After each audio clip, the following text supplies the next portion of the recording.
What is up, my Limitless Minds family? Happy Pride Month. Happy Limitless Live. We are thriving Thursdays, and we're going to have a lot of fun today.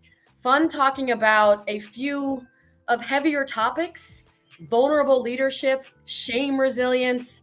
And this topic was inspired by my amazing friend, also someone who I am always learning from, Krista, who I want to welcome to the stage to share the screen with me. Yes, you got Hello. you got the love wins. We're always sending messages. I am so happy and grateful to be in this space with you, Joe. This is so long overdue. And you just used the word fun like Yes. 3 times. So you are just already killing it. I'm like, yes. And, I love the idea of we can still have fun talking about serious topics, right? Yeah. We can still take our career seriously, but not necessarily ourselves, because like you and I just discussed, our life should be infused as much as possible with fun.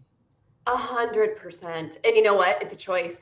We get to choose to look through the lens and have fun, even in tough times, even when we're navigating the unknown. Even it's a choice. So I am like so grateful for this space with you, my friend, and I can't wait to have more fun. We already were having fun before this started, so I'm just excited to lean in and continue on. We need to give a shout out to Lane, who put up LFG and KFG. So I'll explain LFG, and I want you to explain KFG. Got it. LFG is let's freaking go. We'll save the swear words for a Saturday night, and that is the women's national team mantra in their historic achievement of equal pay, their dominance in winning 4 World Cups.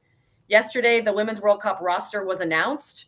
It will kick off in July in Australia and New Zealand. So the coach just announced the 23 incredible, powerful women who will be representing the U.S. in the World Cup. I am rocking more of like a Megan Rapinoe-ish vibes right now in honor of the roster release. So I'm pumped. We'll be the first team in history, Krista, to win 3 World Cups in a row if and when we do in Australia and New Zealand. I cannot wait. I mean, do you have a countdown clock? Is it like actively? Yeah. Is it like in process? Let's do this. Like, I cannot wait to watch this unfold. And I'm in the shadows supporting and screaming my lungs out for you. And we will be waking up early, staying up late to watch these games, which reminds me of kind of KFG. So tell us about KFG, because I'm going to need to really have that in my brain as I'm waking up for these World Cup games. So KFG, it's very similar to LFG, right? Yeah. So keep effing going. It's a mantra I created years ago. It's my action step of life. And it just reminds me, like, guess what? We get choices. We can KFG, we can LFG, and we can have fun. We can have fun. It's a choice. And that's my choice. I'm gonna have fun, Joe. Yes. KFG. We're setting our own intention like we do at Limitless Minds prior to our call, and our intention is fun today. Yeah. Can I share a funny story? I would love that. This is part of fun. I got off a conversation this morning. I did a training. I'm like seeing that I'm wearing my glasses. So 43 years old and things are getting a little foggy. So I wear these glasses once in a while. I was doing the training and I kept seeing the glare. So I took them off and I continued on with the training. And when I got done with the training, I looked at myself in the mirror. I like walked away. I had a perfect, so these rest really solid on my, yeah. I had a perfect line that attached one eyebrow to the other. It looked like one eyebrow the whole way across. You had unibrow. I was dying and no one told me, no one said anything. And I'm like, okay. So now when I wear these, I'm like aware that sometimes it's going to create a unibrow. Oh my gosh. Well, you look great in those glasses. So if you get a unibrow, that's just, you have to pay the price of looking that beautiful. So, well, thank you. I appreciate that. But it was hilarious. And I'm cracking up at myself. We have to be able to laugh at ourselves. 100%. And you just kind of gave us an example of what we're going to discuss today, which is vulnerable leadership, where you just exemplified right there in that moment of, listen, we are all human. Being vulnerable allows us to connect on a level because, we all make mistakes. We all really want to have that connection, not perfection. So tell us more about kind of vulnerable leadership. How does it show up in your world, and how have you been using it to build trust between you and people that you work with? Yeah. And thank you for, asking that really powerful question, Jill. Until recently, I don't think I was using the word vulnerable. I Mm-hmm. think I was using more like, oh, I'm courageous, I'm transparent, I'm open, Yeah. I'm labeling all these things. But until recently, I've been really doing a lot of work with Brene Brown, and she talks about dare to lead and vulnerability, are Mm-hmm. very powerful concepts of hers. And vulnerable leadership is something, in my honest opinion, that is not discussed enough. And, Mm-hmm. and not just discussed, but displayed. Yeah.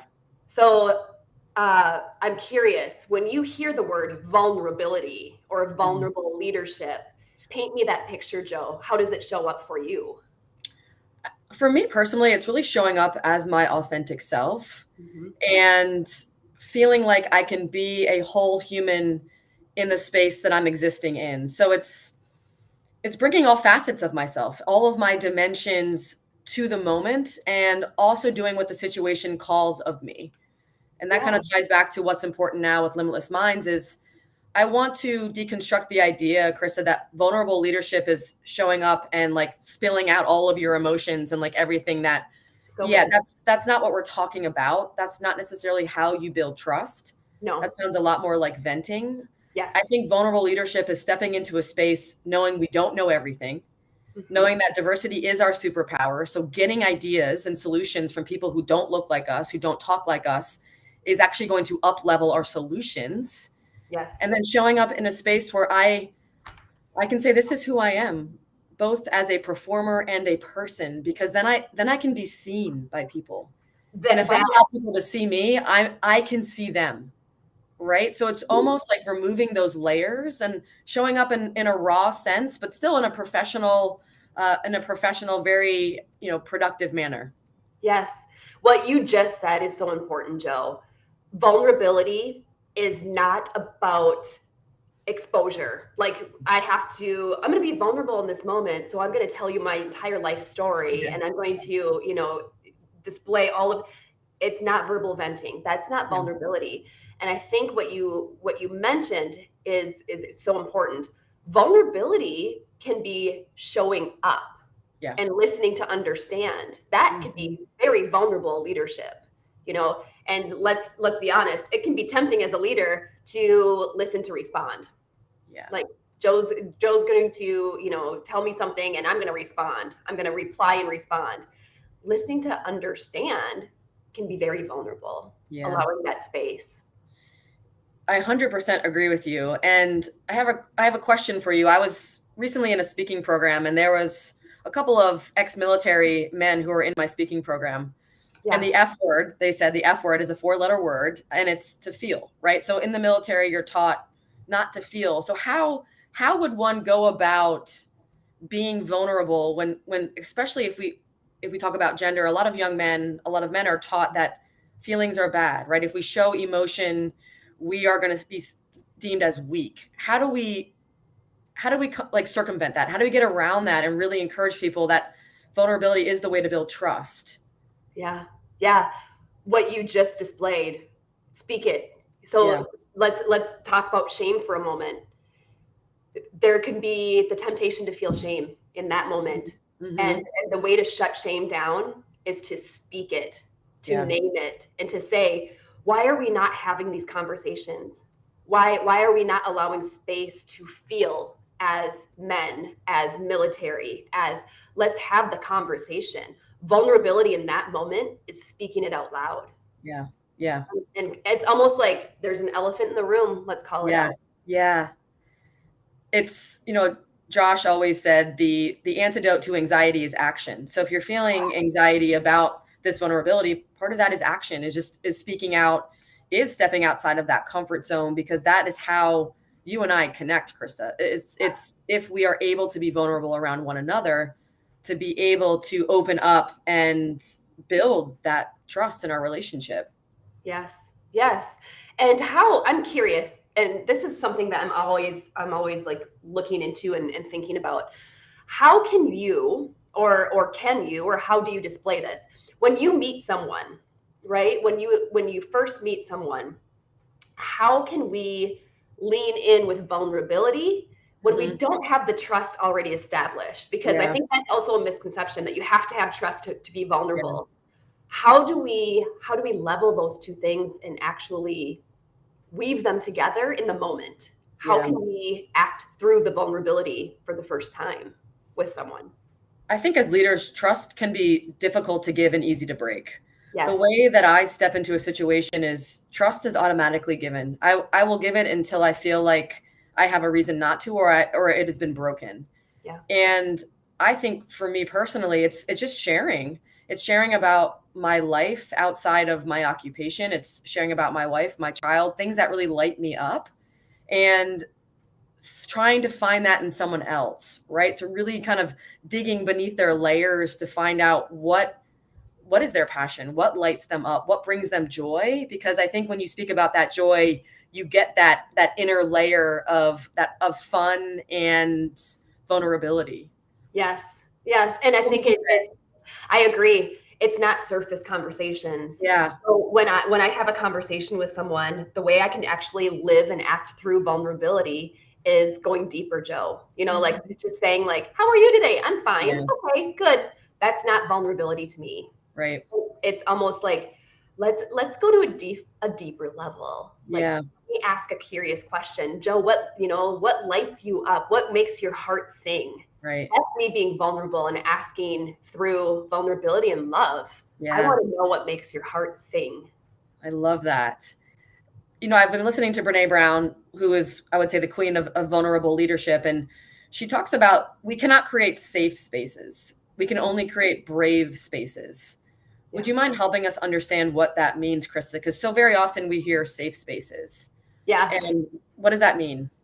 For me, I think if you're focusing on creating safe space, that is a challenge, because now you're allowing someone to have control, right, of defining if it's safe or not. Courageous space, you have all the control. You've got the control to say like, I'm going to be courageous in this moment. Maybe this isn't the moment that's going to fit you and I. And the courageous space is that we can identify and allow it and be vulnerable together and say, this is or this is not working, and here's why. Yeah. So courageous space to me is living through the lens of curiosity. I love that. Not having any of the answers. And maybe if you're defining something as safe space, maybe it's safe for you, but that doesn't mean it's safe for all. Absolutely. If you work for a company where you really want to be vulnerable and you want to have those deeper conversations, but you don't feel like the culture or the systems are in place to support those types of conversations, what can a leader do to try to create a culture change within the organization? Oh, powerful question. A leader can start to act through it and display it themselves. That is the number one thing. Definitely start acting through vulnerability and calling its name, saying, hey, this is something that's missing for me. What does vulnerability look like for you? And living through the lens of curiosity. Let's name it, let's call it what it is, and let's lean into it. Let's allow openness. It's so powerful to have an organization where people can feel like they can show up as their whole selves, right? I think that is a competitive advantage in this day and age. Having diversity, having authentic leadership will lead to financial success. And so leaders can no longer, we don't want leaders who come in now and only perform and leave and don't really show up, right? We want to feel like we're a part of something, especially Gen Z now, which is 40% of the workforce. They want to work for a company that stands for something. They want to work for leaders who believe in something. Yes. And knowing that, we do have Gen Z coming more and more into the workforce. Again, like, how do we really how do we build a company that really stands behind its beliefs, knowing that we have a full spectrum of generations and five generations. Yeah, in that five generations working together right now for the first time ever. It's amazing. And what you're talking about, Joe, is so important, because how do we show support to each other? How do we show this vulnerability? How do we lift each other up? There's so many labels that we've identified and put on people, put on humans, right? And how do we really act through vulnerability? One of the easiest things that I see is vulnerability and feedback, right? And just saying, I don't have all the answers, but here's my feedback on this situation. What do you think, Joe? Like, what, like, is there a gap I'm missing? How can I learn through this moment? How can that to me is beautiful vulnerability. Yeah. Exposing that we don't have all the answers, and I'm certainly not done growing. So help me grow, help water my soul, Joel, so I can grow. I love that. And it reminds me of an article I read in the Washington Post. They released the top workplaces, and they had a long article that talked about Gen Z and what they want out of their companies and corporations that they work for. And they highlighted one organization where leadership had a Gen Z word of the week, where they were like, educate us on a word that you all use that we may not know, because it's beneficial and this will help us, right, to really create that company culture. And I think, like you said, that having that mindset of curiosity, having that mindset of, I want to build a bridge between our generations, because I don't know everything. And language is constantly evolving. Humans are constantly evolving. And if we aren't evolving, then we're dying, right? And our companies and our organizations are antiquated and archaic. Yes. And there's so many challenges through this change, right? So we're creating extra challenges. We're forgetting about the fun. Like, we're forgetting about the fun and being vulnerable in these moments and saying, like, hey, you have a different lens and perspective in this moment. I'm curious about it. Mine is totally different. So let's talk about it. Like, it's not a us versus them. It's not a right and it's wrong. It's I'm a different human being. Yeah. I love that piece. It's not right versus wrong. No. And, Josh, again, to quote Josh Lifrak of our organization, he says, do you want to get it right or be right? Yes. And so very often being right is being self-righteous, because there isn't just one way to do something. Yes. Let's take a look at the chat. It's kind of busy here. So what's happening here? I see Matt Miller. Hey, Matt. Lane's blowing it up. So thanks for being here. Lane mentioned people will check out or leave organizations that don't believe in more. No doubt. Yeah, there's always more. Like, there's more to give. There's more to be vulnerable to. There's more growth. There's more opportunities. There's more. There's always more. Yeah. I want to bring up an interesting topic of, like, wealth. And I had a conversation with a colleague of mine, and this also kind of taps back into Gen Z, is that Gen Z is looking for a holistic form of wealth. And no longer are they clocking into a job where they're going to work 9 hours a day and clock out and be absolutely shells of humans as they work. Yeah. So they are really zeroing in on what wealth means to them. They would rather work for less to show up as more. Yes. And like Lane just said, they will leave. Gen Z is not afraid to leave an organization. If you aren't leading authentically and vulnerable, people will leave. You will have turnover, and that's expensive. And I don't think people are expecting that, right, Krista? Like, I feel like there is a disconnect between leaders and Gen Z in that respect of, like, oh, if they make enough money, they're fine. Yeah. And what they attach to is work ethic. They attach it like, my work ethic is this way and that's the right way. Your work ethic is different. It's the wrong way. And it's not us versus them. It's what fills your heart. Yeah. What makes you feel like a success at the end of the day? Where can you go home and smile and be like, what? I impacted in this world in a way that I wanted to, and I feel fulfillment. Yeah. And that is being vulnerable and being courageous and being true to self. But where it can quickly break down is during the comparison game. Like, this is how my life and my work ethic and how my career fulfills me. So you should do it the same way because it works for me. No. And people are really resonating with this in the chat. Martin says human capital is so expensive. Ellie says being curious without a motive and without judgment is connection regardless of differences. I love that. Yeah. And really kind of diving into this conversation that I had with a client of mine. She's working for an organization where she didn't feel fully appreciated. Yeah. yet the salary was higher. And we had a conversation of, can you explore working for an industry where you feel more appreciated, but yet the salary is lower? And she had a hard time because I think as Americans, we really attach our worth to the salary number on our contract sheet, right? And it's difficult for us to look at wealth holistically. And I said, what if you went home and you were happier, you were more fulfilled, you felt more appreciated? Would you be a better mother? Would you be a better daughter, a better human being if you went home and felt like you were contributing to an organization that really like hit you here, you know? And she's like, I never thought about that. So, Oh, yeah. giving me chills. You're giving me chills. I was coaching a senior leader of an organization, and he used these words. If you want to get me fired up, Joe, label individuals. Like, Yeah. oh, I was fired up, and as his authentic, vulnerable coach, I called him out on it. But he used the words. I don't even like saying this because it's not my belief system. He used the words and said, I get so frustrated with the younger generation that works for me because they're so lazy. Mm-hmm. And they all want to like, you know, clock out and go kayaking or whatever. And they don't understand that they have to like grind and do the hard work and then they'll get the promotion. Yeah. Woo! I got fired up and I said, you use some really toxic, terrible language there, identifying that this generation is lazy. So then my question to him was, okay, what gives you the right to define someone's satisfaction, fulfillment, and joy? Why is it, for painting the picture for him, why is it working and grinding and being so, he was so stressed out, Joe. He came to me because he was exhausted, stressed out, irritable, trigger tongue, all these things going on.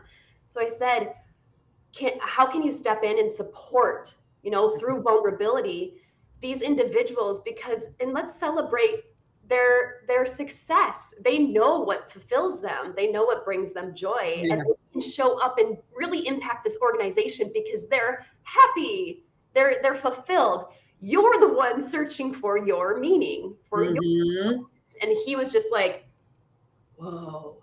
Yeah. Yeah. You know, like, this is not about them. It's about us. Yes. I love how you kind of reframe that of they have a level of self-awareness that this leader did not. Yeah. And they no longer define themselves through what they do. They're human beings, not human doings. 100%. Oh, that's beautiful. And what I'm hearing you say, Krista, through vulnerable leadership, part of that is letting go. Yeah. Part of that is, you said, support. I'm thinking of, you know, building common definitions of what does this word mean to our organization. Yeah.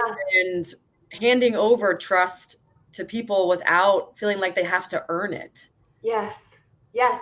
And at the end of the day, the question was, are your expectations of what they need to get done to have success in the organization being fulfilled? And the answer was yes. Yeah. You know, so it's that is a beautiful place to be, to know what makes your heart sing, and to be vulnerable and protect it. Absolutely. If our audience could walk away today, Krista, with, if they could take one step to being a more vulnerable, authentic leader, what advice would you give? Number one, really, really practice listening to understand. Yeah. Allowing space for the silence. Listen to understand. And not just others, self. Yeah. Listen to the words that you're using. Listen to, are you displaying vulnerable leadership? Are you speaking vulnerable leadership? So observing self, remain curious would be the most, probably most powerful action step, is living through that lens of curiosity. I love how you turn curiosity not just outward, but also inward, right? It starts in our own skin. If we don't have that level of self-awareness, that level of self-curiosity, there's no way that we can actually, I would say, bring it out of other people. Yeah. I love what Lane says too in the chat here, Joe. Great minds don't think alike, they think together, which means you can't think like you or this leader in your, in the example. Yeah. And we're so beautifully unique and different, Mhm. and we're not supposed to. This world would be super boring, and it So would not be fun if we all worked, yes. thought, and lived the same. It would not be Yes. fun. We need to be different. And Joe, I can hand you my glasses, but you're still not going to see things the same way as me, Yeah. and that's beautiful. You know, I love how you brought us back to that word fun, because when you are a vulnerable leader, when you show up authentically, when you build trust, it becomes fun, Krista. And it doesn't mean that every day is going to be roses and cotton candy and like company pizza parties. It means that we're going to experience the depth of emotion and the depth of humanity that brings us the dark and the light. And that is the spectrum of fun. Yes. And that's what a vulnerable true leader will bring forth out of their followers, out of their companies. 100%. 100%. And Joe, even showing you some scar tissue, you know, Mhm. and living and learning and loving together, we can Yeah, have fun. We can I have love it. fun through all of it. It's a choice. I absolutely love it. So moving forward, what is one thing that you're looking forward to that is going to be fun in your life? Mm, mm. Let's see. Going up to the lake is going to be fun. Mm. And let's talk about vulnerability to tie that.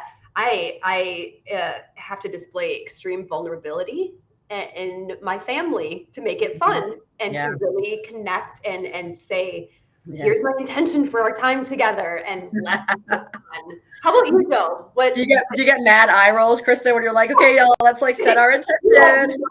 You have no idea how often my family, my loved ones are like, are you coaching me right now? And I'm like, no, I think I'm coaching me. You're like, maybe. I don't know. It's just part of me now. I don't even know I when I love am it. or when I'm not. Let's give a challenge to our audience. Throw something fun that you are looking forward to into the chat. Yeah. My 41st birthday is on Monday. So my wife, Luna, and my dog, Dewey, he's going to be so excited. We're all going away to the Chesapeake Bay just for 3 days to relax, turn off, and just really celebrate I love it. her birthday. I So love I'm it. very excited about it. Disconnect to reconnect, Joe. I love Yes. it. It's so important to do that. And I'm celebrating with you for your birthday on Monday. And Yeah. this conversation has been such a gift. And thank you for being vulnerable with me today. Oh, And Krista, I couldn't think of a better person to do it with. So it's been an absolute pleasure. Let's let everyone know that tomorrow we have Brianna McLeod and DJ. Brianna is from AbbVie, and it's going to be a very engaging conversation. So please come back tomorrow, and thank you all for being here with Krista and I. So much love, Krista. love you, love you, love you. Thanks, everybody. Bye, Love you. everybody.